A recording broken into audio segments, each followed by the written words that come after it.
brought to you by Palvi Agrico. आता शेतीसाठी जे काही लागणार ते घरपोच मिळणार, तेही मोबाईलच्या एका क्लिकवर. प्रस्ताव त्यांनी मांडला आहे ते बोलतील. सभापती महोदय,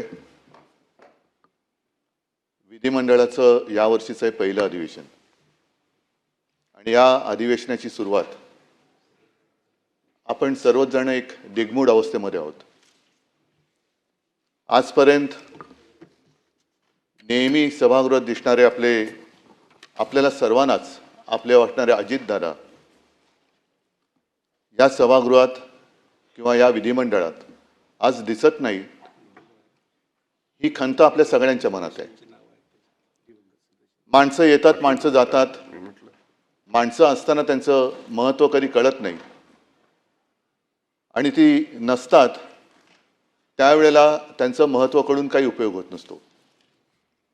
अनेक जण अशी असतात की जी जवळ असताना कळत नाहीत, पण काही जण अशी असतात की जी जवळ आल्यानंतर आपल्याला व्यवस्थित कळतात. या विधिमंडळामध्ये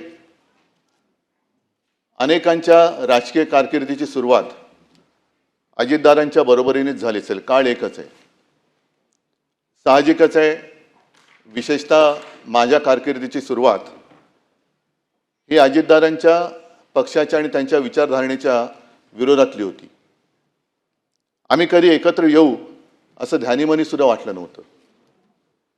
अजितदादांच्या बद्दल म्हणायचं झालं तर 2 सकाळ अशा होत्या, त्यातली एक सकाळ ही महाराष्ट्राला त्यांच्या कृतीने धक्का देणारी होती आणि दुसरी सकाळ ही महाराष्ट्राला चटका देणारी होती, अंतःकरणाला चटका देणारी होती. आम्ही कधी एकत्र येऊ असं आम्हाला वाटलं नव्हतं. हे जे मी आपल्याला सांगितलं त्यावेळेला साहजिकच आहे, दोन्ही पक्ष हे राजकीयदृष्ट्या एकमेकाच्या विरोधात होते. एकत्र आलो, अनपेक्षितपणाने एकत्र आलो आणि एकत्र आल्यानंतर साहजिकच आहे की मनामध्ये एक नाही म्हटलं तरी अढी होती. त्याच्या आधीची सकाळ मी आपल्याला सांगितली आणि त्याच्यानंतर ही व्यक्ती माझ्यासोबत, एकतर मला प्रशासनाचा अनुभव नव्हता, अचानक ह्या सभागृहात किंवा या विधिमंडळात आलो तो मुख्यमंत्री म्हणून आलो. कामकाज कसं चालवायचं त्याच्यात सहकारी सगळे विरोधातले होते ते आहेत. अजितदादांसारखा एक सहकारी ज्यांनी एक धक्का दिला होता आणि आपल्यासोबत उपमुख्यमंत्री म्हणून बसणार, हे थोडंसं त्यावेळेला नाही म्हटलं तरी अनपेक्षित होतं. पण जसजसं कामकाज सुरू झालं तेव्हा मला कळलं आणि ती भावना आजही माझ्या मनात कायम आहे, ती नेहमी कायम राहील, की अजितदादांसारखा एक भरोसेमंद, उत्तम, दिलदार केवळ सहकारीच नव्हे तर मित्र मी गमावला. आता शासकीय किंवा प्रशासकीय कामकाजामध्ये एक खंबीर मला पाठिंबा होता, आधार होता. कोणतीही गोष्ट काही एखादी कळली नाही तर अजितदादांबरोबर मी बोलायचो आणि एवढा विषयाचा सखोल अभ्यास करणारा सहकारी किंवा लोकप्रतिनिधी अभावानेच आढळेल आज सुद्धा. त्यांचं वैशिष्ट्य म्हणजे ते 6 वेळा उपमुख्यमंत्री होते हे तर आहेच, पण विशेष म्हणजे एका मोठ्या वृक्षाच्या सावलीतून बाहेर पडून स्वतःची ओळख निर्माण करणं हे फार अवघड असतं. काही जणांना आयुष्यभर वृक्षाच्या सावलीत राहावं लागतं, वृक्षाच्या सावलीचा आधार घ्यावा लागतो, पण काही जण असे असतात की त्या वृक्षाच्या सावलीतून बाहेर पडून स्वतःची एक ओळख निर्माण करतात. त्यातले एक अजितदादा होते. मी 2-3 वेळा मुख्यमंत्री असताना बारामतीत जाण्याचा योग आला. काही ना काही कार्यक्रम होते.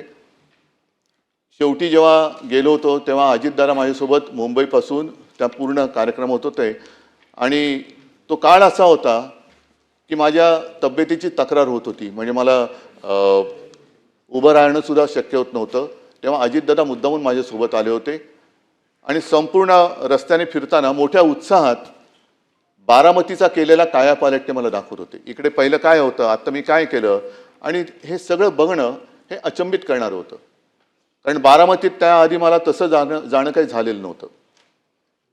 ते सगळे रस्ते असतील, मोठ्या संस्था असतील, मग विद्यालय असतील, अनेक अनेक गोष्टी अजितदादा मला उत्साहाने दाखवत होते की CM साहेब हे एक त्यांचं वैशिष्ट्य, प्रोटोकॉल पाळणं. CM साहेब हे अमुक अमुक इकडे होतं, हे आम्ही असं केलं. आणि तीच बारामती ज्या वेळेला ही दुर्घटना घडली आणि मध्यरात्रीच्या सुमारास मी तिकडे सहकुटुंब गेलो, तेव्हा ती बारामती पोरकी झालेली मला वाटली. निशब्द तर होतीच, मध्यरात्र तर झालेली होतीच, पण त्यावेळेला अशी आनंदाने एक भरलेली बारामती पूर्णपणे पोरकी झालेली मला जाणवली. हे माणसाचं वैशिष्ट्य असतं. अर्थ खातं तर त्यांनी सांभाळलंच, पण जेव्हा लॉकडाऊनमध्ये मंत्रालय बंद होतं आणि जवळपास अर्थचक्र थांबते की काय अशी परिस्थिती होती, त्याही वेळेला या माणसाने कसा काय तो समतोल साधला, कोणती योजना बंद पडू न देता महाराष्ट्राचं अर्थचक्र सुरू ठेवलं. हे फार एक त्याला एक कसब लागतं, कौशल्य लागतं, जे अजितदादांकडे होतं. कर्जमुक्ती तर आम्ही आधी केलीच होती. ती कर्जमुक्ती पार पाडणं गरजेचं होतं. पैशाचे स्रोत सगळे थांबलेले होते, पण तरी देखील कर्जमुक्ती करून दाखवली. शिवभोजन ही गोरगरिबांसाठी जी योजना आम्ही सुरू केली होती, ती 10 रुपयाची थाळी ही 5 रुपयात करणं हे गरजेचं होतं. पैशाची आवक काही नव्हती, पण तरी सुद्धा अजितदादांनी ते करून दाखवलं. अशा अनेक गोष्टी मला सांगता येतील. त्याही काळामध्ये मंत्रालय बंद होतं, पण महाराष्ट्र बंद नव्हता. महाराष्ट्र हा चालू होता. त्याचे सगळे कारभार, उद्योग आणि विकास कामं सुद्धा अगदी शिवसेना प्रमुखांच्या नावाने जो आपण समृद्धी महामार्ग केला आहे, तो सुद्धा त्यांनी थांबू दिला नव्हता. अटल सेतूचं काम त्यांनी थांबू दिलं नव्हतं. ते सुद्धा लॉकडाऊनच्या काळात सुरू ठेवणं हे फार मोठं जिकरीचं होतं. हे कसं काय त्यांनी केलं हे सुद्धा एक कसब आहे.